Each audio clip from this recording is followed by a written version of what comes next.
جو ہیں وہ کہاں تک جا کے لوگوں سے مل رہے ہیں اور کتنا ریلیف ایفرٹس میں حصہ لے رہے ہیں، اس کی بہت زیادہ کوریج جو ہے وہ میری نظروں سے نہیں گزر رہی. تو ایک تو میں اس حوالے سے آپ سے پوچھنا چاہوں گا.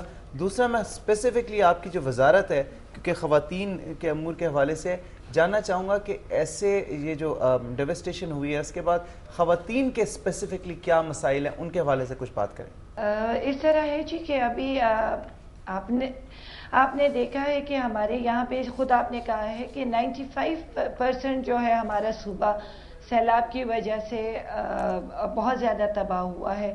اور وہی بات کہ ہماری بدقسمتی یہ ہے کہ جب بھی یہاں پہ کوئی بھی آفت آتی ہے، چاہے وہ اللہ کی طرف سے ہو یا انسان کی طرف سے ہو، لوگ جنرلی جو نیشنل لیول پہ اس کی ایکسیپٹنس بہت لیٹ ہوتی ہے. اس وقت بھی ہمارے ساتھ وہی ہوا ہے کہ یہاں پہ کتنے دن ہو گئے یہاں پہ سیلاب کی جو تباہ کاریاں ہیں وہ چل رہی ہیں. ابھی بھی ساتھ ساتھ بارش ہو رہی ہے، پانی جگہ جگہ کھڑا ہے، لیکن ابھی کہیں جا کے انٹرنیشنلی اور نیشنلی ایک ایکسیپٹنس آ رہی ہے جو کہ بہت ہی انفارچونیٹ ہے کہ کبھی بھی اس کو سیریس بہت کم لیا جاتا ہے.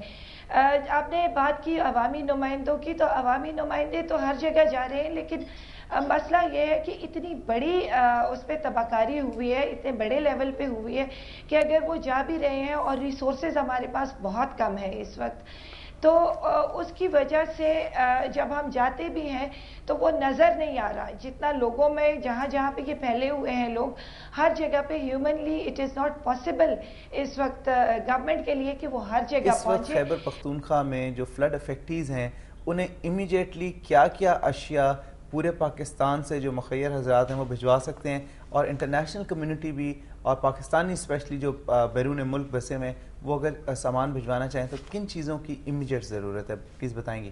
اس وقت تو ظاہر ہے جی سب سے پہلے خوراک کی بہت زیادہ ضرورت ہے. اور خوراک اگر جیسے ہمارا سوات مالاکنڈ والا پورا علاقہ جو ہے ابھی تک اس کو ہم پورا کور نہیں کر سکے ہیں، خوراک کی وجہ سے خوراک ان کو نہیں پہنچ سکی ہے، سڑکیں اور ساری شاہراہیں بند ہیں. تو خوراک کی تو بہت زیادہ ہمیں ضرورت ہے، اور اوپر سے رمضان آ رہا ہے تو رمضان کے لیے جو ضروریات ہوتی ہیں وہ بھی بہت زیادہ ضروری ہے. اشیاء جو خود نوش ہے وہ بہت زیادہ ضروری ہے.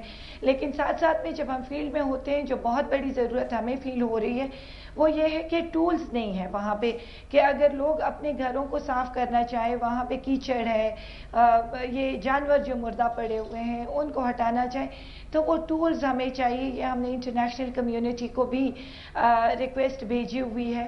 اور انڈیویجول سے جی جتنا ہو سکتا ہے اس وقت ہمیں ضرورت ہے، چاہے وہ خوراک ہے، چاہے وہ کپڑے پہننے کے کپڑے، اس لیے کہ ان کا سارا سامان پانی میں بہہ گیا ہے. تھینک یو جی، تھینک یو سو مچ، آپ نے ہمیں پشاور اسٹوڈیو سے جوائن ان کیا. ناظرین ہمارے ساتھ ڈاکٹر عارف بھی موجود ہیں، بچوں کی ENT اسپیشلسٹ ہیں. ڈاکٹر صاحب سے ہم سوال کریں گے، آپ بھی کال ان کر سکتے ہیں. اچھا ڈاکٹر صاحب، ایک تو وہ بیماریاں ہیں جو آلریڈی لوگوں کو ہوتی ہیں، ناک کی پرابلم ہوتی ہے یا کان کی انفیکشن ہوتی ہے. اچھا ان انفیکشن سے بچنے کے لیے کیا کچھ کیا جا سکتا ہے؟ جی اس میں چند ایک چیزیں جو بہت امپورٹنٹ ہیں وہ یہ کہ جہاں کہیں سے بھی لگے کہ جگہ صاف نہیں ہے وہاں ہاتھ نہ لگائیں، کہ تھوڑی دیر کے بعد ہاتھ ہوئی ناک کان گلے میں آ جاتے ہیں. بچوں میں آپ نے دیکھا ہوگا کہ وہ تھوڑی دیر کے بعد انگلیاں ناک منہ میں کان میں ڈالتے رہتے ہیں. تو ایک تو یہ ہونا چاہیے. دوسرا، ہاتھ صاف رکھنے چاہیے جتنا ممکن ہو. بٹ امپورٹنٹ چیز جو بہت یہ ہاتھ صاف رکھنے کی ہے، وہاں صاف پانی نہیں ملتا تو ہاتھ صاف کریں گے کیسے؟ تو اس لیے ضرورت بنتی ہے کہ اس چیز کے بارے میں کہ ریلیٹیولی کس طرح ان چیزوں سے بچا جا سکتا ہے. ہائیجین بیسکلی، اگر صاف پانی وہاں مل جائے اس سے ہاتھ دھو کے کچھ کریں تو بہتری ہوگی، لیکن وہ تو ملتا نہیں وہاں پہ.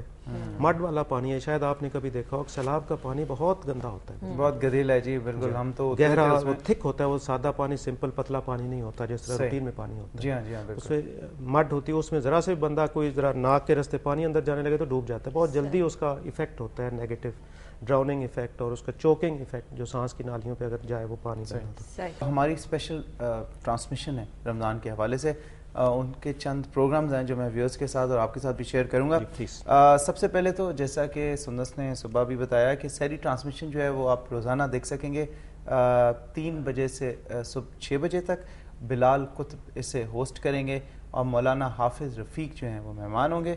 اس کے علاوہ افطاری کی جو ٹرانسمیشن ہے وہ روزانہ شام 6 سے 8 بجے تک آپ ملاحظہ کریں گے.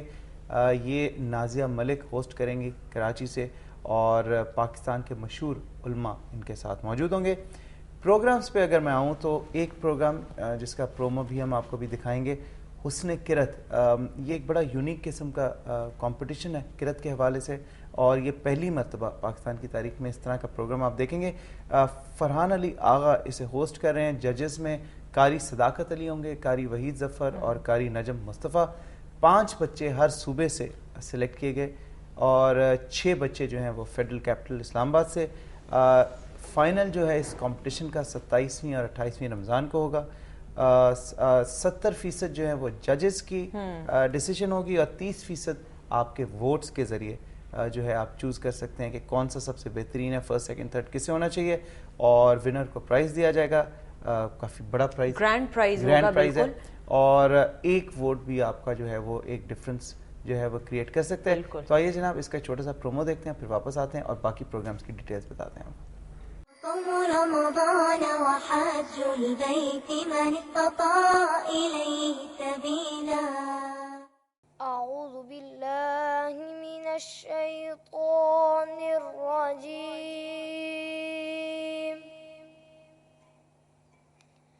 بسم الله الرحمن الرحيم